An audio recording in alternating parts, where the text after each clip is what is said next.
পাত্রচায় বিভাগে বিজ্ঞাপন দিয়েছিল আমার বাবা। বিজ্ঞাপনে খুঁটিনাটি উল্লেখ করে বাবা লিখল, একজন ভালো মনের মানুষ চাই। আমার মা তো এমন বিজ্ঞাপন দেখে একটু রেগেই বলল, বিজ্ঞাপনে কি লিখেছ এটা? এইভাবে কেউ বিজ্ঞাপন দেয়?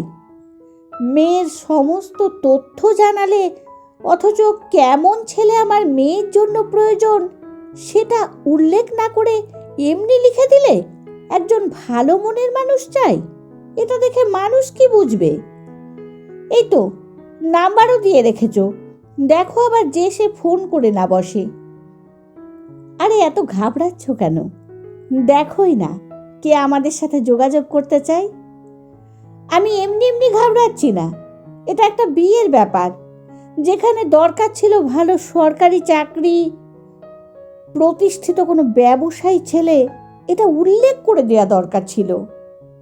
আমি তো আমার মেয়ের যোগ্যতা লিখেই দিয়েছি, শুধু একটা ভালো মনের মানুষ প্রয়োজন, যার সাথে আমাদের মেয়েটা ভালো থাকবে। সেখানে যে সরকারি চাকরি করতেই হবে এমনটা নয়, একটা বেসরকারি চাকরি করা ছেলেও অনেক ভালো মনের মানুষ হতে পারে। আসলে আমার বিয়ে নিয়ে আমার মায়ের একটু বেশিই চিন্তা। আমি একটু কম কথাই বলি। স্কুল কলেজে পড়তে গিয়ে প্রেমটা সেভাবে করা হয়ে ওঠেনি আমার। কিন্তু আমার বন্ধু বান্ধবীর সংখ্যাও কিছু কম নয়। তবু কেন জানি না প্রেমটা আমার হয়ে উঠল না। আমার বন্ধুরা তো প্রায়ই বলতো, দেখতে সুন্দরী হয়েও একটা প্রেম করতে পারলি না তুই। প্রেম করতে না পারাটা সত্যি আমার দুর্ভাগ্য বোধ হয়। এই বয়সে এসে বাবা মাকেই দায়িত্ব নিতে হচ্ছে। কলেজে যখন পড়তাম তখন অনেকেরই একটা ধারণা ছিল, দেখতে যখন সুন্দর নিশ্চয় প্রেম টেম করে। কেন জানি না কেউ সাহস করে প্রেমের প্রস্তাবটাও আমাকে দেয়নি। আর কম কথা বলার দরুন আমিও কাউকে বলে উঠতে পারিনি। সে যাই হোক, বিয়ের এমন বিজ্ঞাপন দেখে আমার বেশ ভালোই লাগছিল। বাবার ওপর আমার সম্পূর্ণ ভরসা ছিল।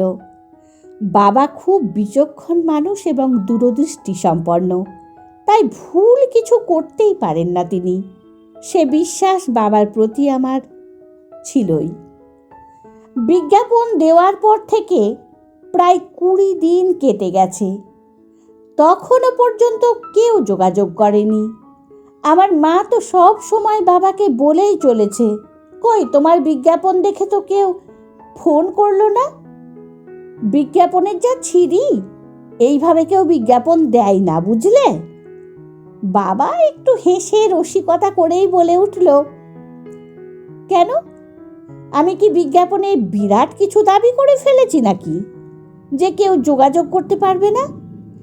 তাহলে তুমি বলতে চাইছো দেশে ভালো মানুষ নেই না? তারপর থেকে আরও কিছুদিন কাটলো, বলতে গেলে প্রায় 2 মাস কেটে গেছে। না, বিজ্ঞাপনে কেউ সাড়া দিল না। একটু অবাকই হলাম। যাই হোক, এদিকে আমার মা তো আমার বিয়ে নিয়ে বেশ চিন্তায় পড়েছে। বাবা বলল, এবারে অন্তত ঠিকঠাক করে একটা বিজ্ঞাপন দিই। পরিচিত সার্কেলের মধ্যে অনেককেই তখন আমার মা বাবা বলে রেখেছে একটা ভালো ছেলে দেখে দিতে। এদিকে দেখতে দেখতে আমার বয়স 27 হয়ে গেল। আমিও তো মাকে বলতাম, বিয়ে কি করতেই হবে? এই তো বেশ ভালোই আছি, চাকরি বাকরি করছি, তোমাদের সাথে আছি, নিজের বাড়িতেই ইচ্ছে মতো যা খুশি করছি। মা বলতো, তুই ওসব বুঝবি না, বাবা মা কি সারা জীবন থাকবে? তাছাড়া তোকে দেখবে কে? কি যে বোকার মতন কথা বলো, আমাকে দেখার আবার কি আছে গো?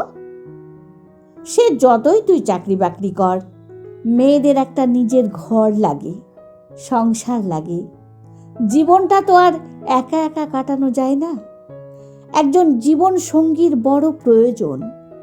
মা কথাগুলো মন্দ বলেনি, জীবনে একজন মানুষকে তো প্রয়োজন, যার সাথে সবটা জীবনে হাসি আনন্দ করে কাটিয়ে দেওয়া যায়।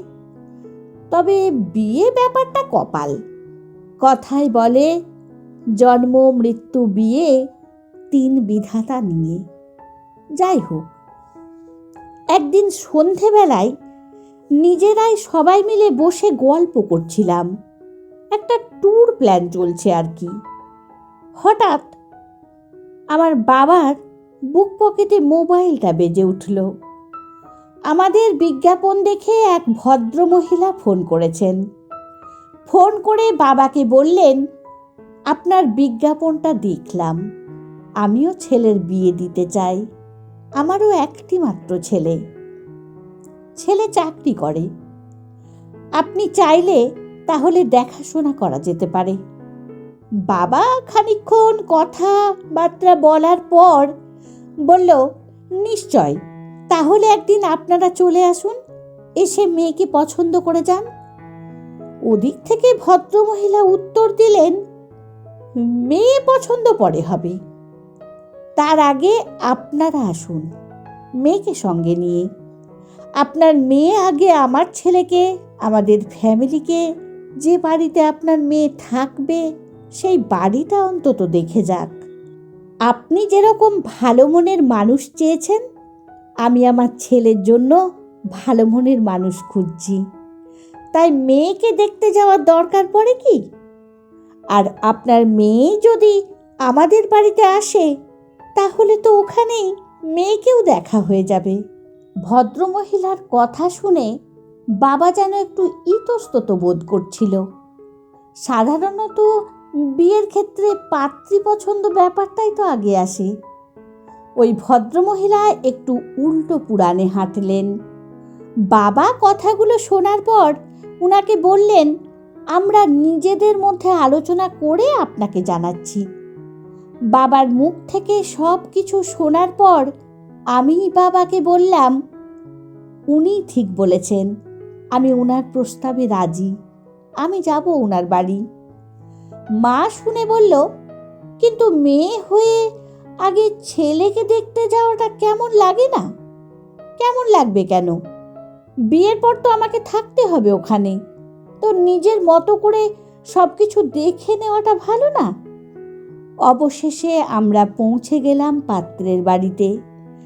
দেখলাম ছোট ফ্যামিলিতে মা, বাবা, ঠাকুমা আর একমাত্র ছেলে। আমরা যে পাত্র দেখতে গিয়েছি সেটা যেন মনেই হলো না, মনে হলো একটা গেট টুগেদার। অতিথি আপ্যায়ন দেখে আমি মুগ্ধ হলাম। যেখানে পাত্র একাই 100, হাতে হাতে কফি, প্লেট, গরম গরম পকোড়া। বাড়িতে সবাই যেন সবার সহযোগিতা করছে। ফ্র্যাঙ্কলি কথাবার্তা সকলের, সবাই মিলে কফি খাচ্ছি। তখন ছেলেটির ঠাম্মা আমাকে বলল, কি নাম তোমার? নবমিতা। কি মিষ্টি নাম। আমার এই একটি মাত্র নাতি, খুব ভালোবাসে আমাকে। আমার নাতি বলে বলবো না, খুব ভালো ছেলে। আসলে আমার বৌমাটি ভালো তো, মায়ের শিক্ষাতেই তো ছেলে মেয়ে ভালো হয়ে ওঠে। পাশ থেকে ছেলেটি তখন বলে ওঠে, আরে ঠাম্মা, কি বলছো আমার নামে? তারপর ছেলেটি আমার দিকে তাকিয়ে বলে, আসলে জানেন তো, আমার ঠাম্মাই সব থেকে ভালো। এই বাড়িতে আমরা সবাই আনন্দ করে থাকি।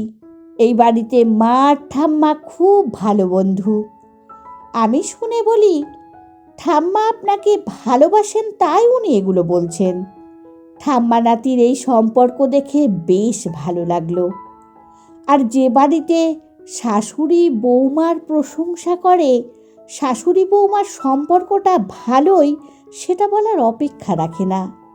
আমরা সবাই মিলে যেন একটা ঘরোয়া আড্ডায় মেতে উঠলাম। বেশি ভালো লাগছিল ছেলেটির কথাবার্তা। কথার মধ্যে বেশ বিনয়ী ভাব। আমাদের সকলের সাথে এমন করে কথা বলছিল যেন আমরা সকলেই পূর্ব পরিচিত। আমি যেখানে কম কথা বলি সেখানে ওই ছেলেটি বিপরীত, বেশি কথা বলে। নিজে থেকেই জানিয়ে দিল একটা বেসরকারি চাকরি করে, খুব বেশি টাকা যে বেতন পায় না সেটাও জানালো।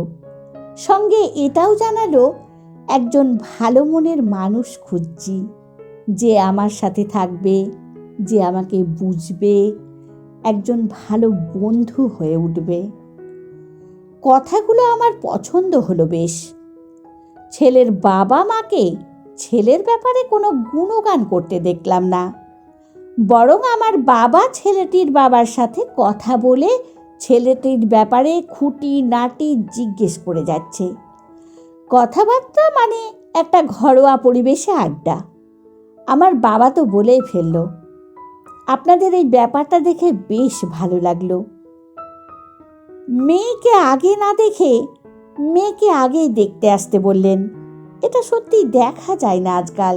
ছেলেটির বাবা বলল, আমি বিয়ে দিলে আমার ছেলে গিয়ে থাকবে না, বরং আপনার মেয়েই থাকবে এসে আমাদের বাড়িতে। জানেন তো, আমাদের প্রায় সকলেরই একটি করেই সন্তান। সন্তান ছেলেই হোক বা মেয়ে, সে বড় আদরের আমাদের কাছে, সব থেকে প্রিয়। আপনাদের সব থেকে প্রিয় জিনিসটা আমাদের বাড়িতে পাঠাবেন, কিন্তু কোথায় পাঠাবেন, তার ঠিকঠাক যত্ন হবে কিনা, সেই পরিবারে এসে থাকতে পারবে কিনা, সেই পরিবারের মানুষগুলো কেমন, সেটা দেখে নেওয়ার দায়িত্ব আপনার, এবং সেই সঙ্গে আপনার মেয়েরও। বিয়ে যখন দেখাশোনা করেই হবে, তার আগে ভালো করে দেখে শুনেই তো নিতে হবে। তাই একদিন না, পছন্দ থাকলে আরও 2-3 দিন আসুন, আমাদের সাথে সময় কাটান, আমার ছেলেকে ভালো করে জানুন। একজন ভালো মানুষ না হলে জীবন কাটানো বড়ই দুঃসহ হয়ে ওঠে। কথাগুলো ঠিকই বলেছেন। আপনাদের সাথে এতটা সময় কাটিয়ে আমাদের ভালো লেগেছে। তবে বিয়ে মানে একটা আত্মীয়তা, সেটা আমার মেয়ে আর আপনার ছেলে দুজনের পছন্দ থাকলে সিদ্ধান্ত ওরাই নেবে।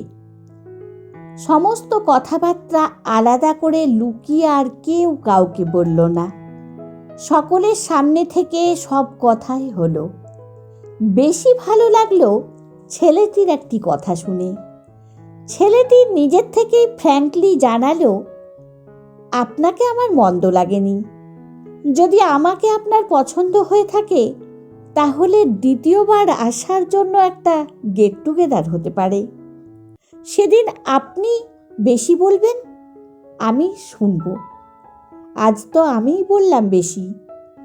এতটা ফ্রি হয়ে কেউ এত কথা বলতে পারে দেখে বেশ ভালো লাগলো। ছেলেটি নিজের থেকেই নাম্বার দিয়েছিল। বাড়ি আসার পর থেকে মনের মধ্যে একটা অদ্ভুত ভালো লাগা কাজ করছিল। এত সুন্দর একটা ফ্যামিলি, যেখানে পরস্পর পরস্পরের প্রতি রেসপেক্ট, সহযোগিতা আছে। অতিরঞ্জিত করে কাউকে কিছু বলতে দেখলাম না। একটা ভালো লাগা তৈরি হলো। 3 দিন পর একদিন সন্ধেই ছেলেটিকে আমি ফোন করলাম। ফোন করে বললাম, আপনাকেও আমার মন্দ লাগেনি। ফ্র্যাঙ্কলি কথাবার্তার জন্য আরও বেশি ভালো লাগলো। ছেলেটি বলল, তাহলে আপনারা সকলে আর একদিন আসুন, অনেক গল্প হবে। বিয়ে হবে কিনা সেটা পরের কথা, কিন্তু বন্ধুত্বটা তো হতে পারে। বেশ, তাহলে যাওয়া যাবে। তবে সেদিন সকাল সকাল আসবেন, আমাদের বাড়িতে এসে লাঞ্চ করবেন। ও আচ্ছা, ইনভাইট করলেন আপনি রান্না করে খাওয়াবেন বলে? অবশ্যই। আপনি আমার হাতে রান্না খেতে চাইলে আমি রান্না করে খাওয়াবো। রান্না পারেন? শিখেছি বাবার থেকে। বাবা ভালো রান্না পারে, মাও খুব সুন্দর করে, তবে এগুলো বাবার থেকেই শিখেছি। বাবা রিটায়ার করার পর থেকে যেদিন ইচ্ছে হয় সেদিনই রান্না করে। নতুন নতুন কত রেসিপি বানায়, আমিও শিখেছি বেশ কিছু। তাহলে তো ভালোই। আমরা যেদিন যাব সেদিন নতুন নতুন রান্না খেয়ে আসব, নিশ্চয়। তারপর থেকে 2 বছর কেটে গেছে। এখন ছুটির দিন পেলেই নীলাদ্রি বিরিয়ানি রান্না করে আর আমি খাই। শুধু বিরিয়ানি নয়, আরও নতুন নতুন রেসিপি থাকে। আমি একটু খেতে ভালোবাসি। আসলে গল্পটা তো বলাই হলো না। নীলাদ্রি মানে সেই ছেলেটি। বিয়ের দেখাশোনার জন্য যে দ্বিতীয়বার ইনভাইট করেছিল আর বলেছিল নিজে হাতে রান্না করে খাওয়াবে, সেদিন আমরা সকলেই গিয়েছিলাম। লাঞ্চ করতে বসে দেখলাম এত সুন্দর মাটন বিরিয়ানি বানিয়েছে, আমি আরও একবার নিয়ে নিয়েছিলাম। অসাধারণ বানিয়েছিল। বিরিয়ানি খেয়ে আমার মতো কম কথা বলা মেয়েটিও এক কথায় সেদিন নীলাদ্রিকে বলে এসেছিল, বিয়েটা আমি আপনাকেই করব। I love mutton biryani. Biryani খেতে গিয়ে একটা আস্ত মানুষের প্রেমেই পড়ে গিয়েছিলাম। দেখাশোনা করতে গিয়ে হয়ে গেল প্রেম। অবশেষে 2 বাড়ির সিদ্ধান্ত নিয়ে আমাদের 4 হাত এক হয়ে গিয়েছিল। আসলে বাড়িতে আমরা সবাই বিরিয়ানি প্রেমী। কলমে সরজিৎ ঘোষ, কণ্ঠে সোনালী।